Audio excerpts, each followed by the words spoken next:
bonjour. Bonjour. Alors voilà, je me présente, je m'appelle Eric Aldi, je suis enseignant au SEM et on va vous présenter le cours du Raspberry Pi. Bonjour, Paul Berson, donc je suis spécialiste des nouvelles technologies, je travaille aussi au SEM et je collabore avec Eric sur cette présentation du Raspberry Pi, petit ordinateur portable, bon marché, qui tient dans la poche et qui permet des choses extraordinaires telles que... Par exemple, faire un des projets qu'on va faire, ça va être de faire un émetteur radio. Cet émetteur radio va vous permettre d'émettre à toutes les personnes qui seront autour de vous avec un petit récepteur radio qu'on achète pour 5 francs à la Migros. Et comme ça, vous diffusez votre radio à tout le monde, au lieu d'avoir, par exemple, avec un téléphone portable, uniquement diffusé à la personne qui est connectée Bluetooth avec vous. Là, vous diffusez largement. Voilà, le Raspberry Pi vous permet aussi une utilisation classique que nous verrons comme tous les ordinateurs, branchés sur un clavier, un écran pour faire de la bureautique, naviguer sur Internet et bien d'autres choses encore. Vous verrez cependant en le testant qu'il n'aura pas disons, la puissance de calcul, donc la rapidité, d'un ordinateur classique, mais les choses s'améliorent de jour en jour. Voilà, on peut donc juste préciser qu'effectivement, on a un processeur à l'intérieur. Évidemment, on n'a pas les marques classiques Intel, on a un processeur ARM donc qui doit tout faire lui-même. Il n'y a pas de coprocesseur arithmétique, il n'y a pas de coprocesseur pour la vidéo non plus. Donc effectivement, visionner des vidéos et des jeux vidéo, ça va pas bien. Tout à fait, Eric. Il y a néanmoins une tradition dans le Raspberry qui consiste à revenir dans le passé, à retravailler sur des jeux vidéo qui sont aujourd'hui des jeux vintage.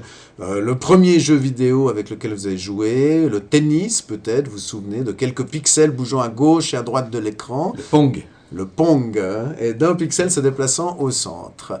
Alors, ce Raspberry Pi a encore un potentiel assez incroyable, en dehors donc de ses fonctions d'ordinateur classique qu'on l'utilise pour faire un media center, comme ordinateur de bureau, etc.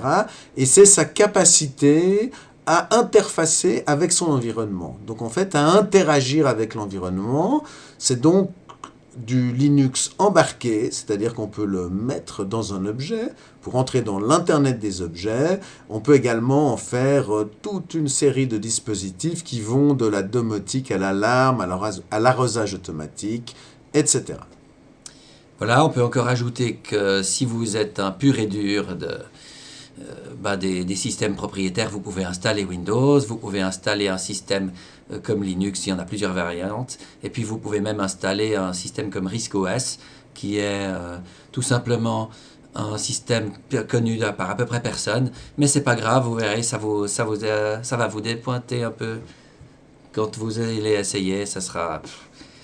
Impressionnant. Impressionnant, voilà. Ça sera impressionnant. Voilà, donc c'est tout ce que vous allez apprendre dans notre formation qui va se dérouler en partie en ligne avec quelques vidéos que nous vous prions de regarder en amont, dont une vidéo pour installer le système d'exploitation de Raspberry sur une carte mémoire. Vous n'êtes pas obligé de regarder cette vidéo car lors du cours en présence, nous mettrons à votre disposition des Raspberry qui seront déjà préparés. Cependant, si vous souhaitez venir avec votre propre Raspberry et avoir ainsi l'avantage de pouvoir partir avec sur votre machine tous les programmes que nous allons développer, ou plutôt les quelques programmes que nous allons développer, eh bien, il vous faudra en amont avoir un système d'exploitation qui tourne. Voilà, très bien. Donc, le système d'exploitation que je vais vous proposer de télécharger, ça va être un Linux, le même qu'il y a dans les écoles primaires, donc Linux Ubuntu Mate. Et puis, regardez la prochaine vidéo pour faire tout ça. Voilà, à bientôt, au plaisir de faire votre rencontre dans la vraie vie.